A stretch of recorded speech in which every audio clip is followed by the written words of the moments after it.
Hey guys, I want to do a video on a folding knife for you today. You might call it a folding knife or a folding sword or pocket sword or whatever you'd like to call it.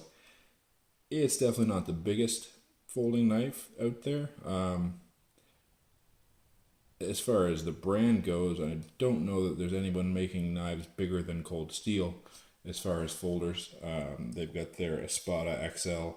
Of course, this is the Recon 1 XL clip point.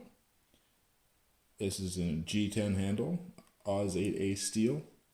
Overall length of this knife is 12 1/4 inches. Blade is 5 1/4 inches. The knife weighs 8 ounces. So it's not a lightweight. You're going to notice it in your pocket as far as the weight goes. Personally, I find that it bottoms out in my pocket. It's so large. If I had any pants with smaller, say regular jeans with smaller size pockets, it might actually not even fit down all the way in my pocket. So it's not normally an issue for me. Just my regular cargo pants or Carhartts, it goes to the bottom of the pocket and is fine. But just this knife comes with a reversible pocket clip. Always tip up, but left or right.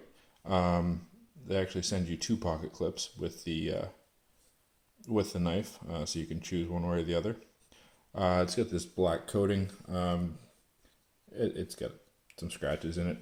I don't expect the black coating to last very long. It is pretty much paint. I forget what they call it, Tough X coating or something, but it comes off. Don't expect it to stay there for long. And it looks fine with good amount of use into it. It's going to look worn and used like a knife should, so no problems there. The G10 is nice and grippy. I have Spyderco's, I have Benchmade's. I've got an Ontario knife to show you here and compare with in a moment. Rat 1. I haven't seen anything as grippy as this G10. It's really nice. Of course, there's deep finger choils. As far as fitting in the hand, now there's a few different places you can hold this depending on the size of your hands. Of course, I have XL to 2XL hands depending on what type of gloves I'm buying, and you can easily hold back or choke up, and there's plenty of room there. This thing is just huge. Getting in the camera there. It's a large knife. For a knife as large as it is, I find it opens nice and quick. It's smooth. Factory edge on it was really nice. No complaints there. I have since touched it up, but probably used to be touched up again actually. But yeah, so again, that was a 5 1/4 inch blade on this knife. Just to give you a little bit of comparison, this is another knife that I find has quite nice G10 scales on it. This is the Ontario Rat 1 assisted open folder. Of course, it has a lock up here, which only the assisted open version has.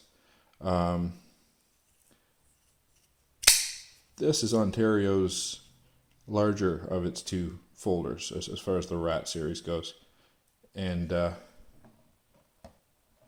it is next to the Recon. Of course, the Recon 1 XL.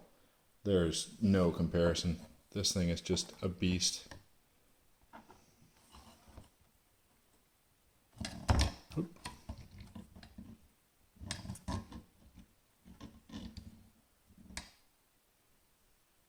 Look at that. So yeah, this is a good size everyday carry pocket knife. The Ontario Knife Company Rat 1. Consider that a good size knife.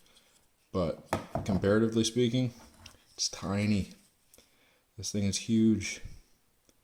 On the flip side of that, I guess, it's thin. Look at the difference here. I don't know if you can see well. They're right around the same thickness. But if you look at the blade length or the blade thickness, cold steel is a large amount thicker. Just miles thicker than the Ontario. I mean, as it should be for a knife this size. But the overall profile of the knife, the thickness of it, is about the same. So as far as keeping it low profile in your pocket and thin in your pocket, they're doing a good job with that.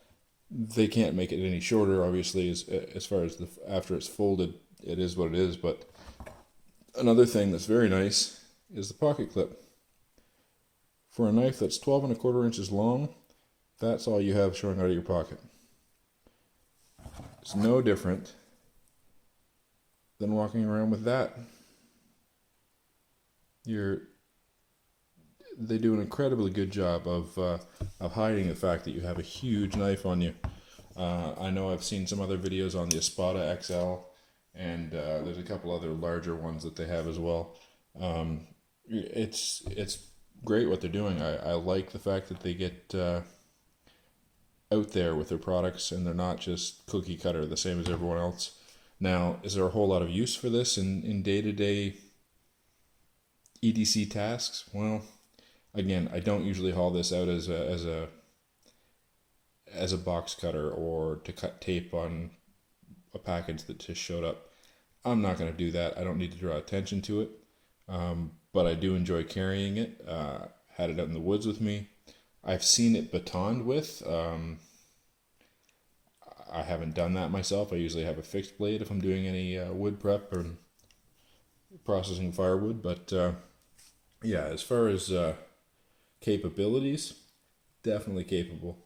If you ever had a personal defense role that you needed to employ this in, you're not going to find a whole lot better. The steel, Oz 8A, I mean, it's all right. It's not an S30V. Cold Steel has brought out another line of steel this year for 2015. I haven't had the opportunity to buy one of those yet. I am thinking about getting a code 4 in their new steel, but we'll see how that goes, see how the budget works. This, I think, is going for about $120 Canadian, or at least it was before the steel change. It may have dropped now to get the Oz 8 version. But yeah, great knife. I haven't hard used it. I've seen them hard used, and I know that they should hold up just fine. I usually like to make good use of my knives, but not pound on them to see if they'll break. So, you know, if I do have some experience one way or the other with it, that I find it ends up having to go through something pretty severe and comes through it, or doesn't come through it, I'll get back to you guys. So I'll do a follow-up video. But yeah, any questions, feel free to let me know. This is one rugged knife. Any comments, as usual, go ahead and put them down at the bottom. Feel free to fire me a message if you have any, again, any questions about the product or where I got it, stuff like that, or even just different opinions on something I may not have mentioned. I'm glad to follow up with you and let you know. All right, everybody have a great day.